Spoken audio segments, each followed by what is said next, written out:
BJP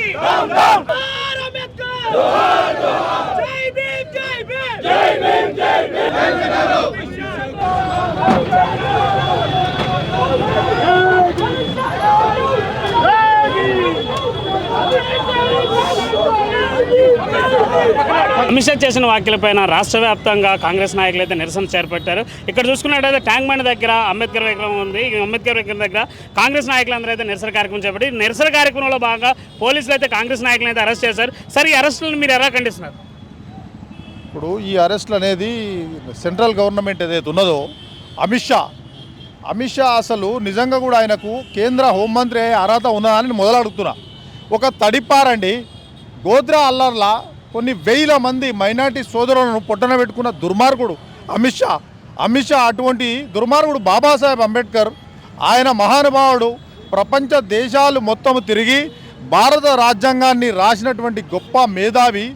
భారత రాజ్యాంగ నిర్మాత అంబేద్కర్ను అవమానించినటువంటి దుర్మార్గుడు వెంటనే రాజీనామా చేయాలని భారత కాంగ్రెస్ పార్టీ ఏఐసిసి పూర్తిగా మొత్తం ముక్త కంఠంతో దేశవ్యాప్తంగా నిరసనలు చేస్తున్నాం.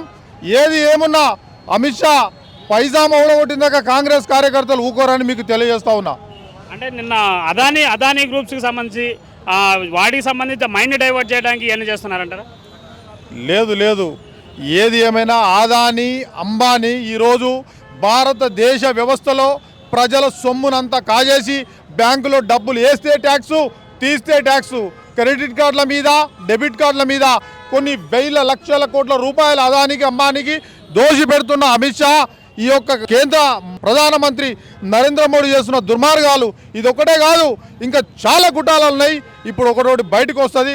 మా ప్రియాంక గాంధీ, ఇందిరాగాంధీ 2 వచ్చిన తర్వాత ఈ దుర్మార్గుల బట్టబయలు అవుతున్నాయని చెప్పి మీకు మీ ద్వారా తెలియజేస్తా ఉన్నాను. మరి అమిత్ షా వ్యాఖ్యలపైన మీ ప్రధాన డిమాండ్స్ ఏంటి? అమిత్ షా ఏదైతే బాబాసాహెబ్ అంబేద్కర్ గారిని అవమానపరిచిండో, భారత రాజ్యాంగానికి తూట్లు పొడుస్తూ ఉన్నాడు, భారత రాజ్యాంగాన్ని మొత్తం తూట్లు పోసే ప్రయత్నం చేస్తున్నాడు. కాబట్టి భారత రాజ్యాంగంలో ప్రభుత్వ రంగ సంస్థలను ప్రైవేట్ పరం చేసినాక రిజర్వేషన్లు ఎక్కడ ఉంటాయని మేము అడుగుతున్నాం.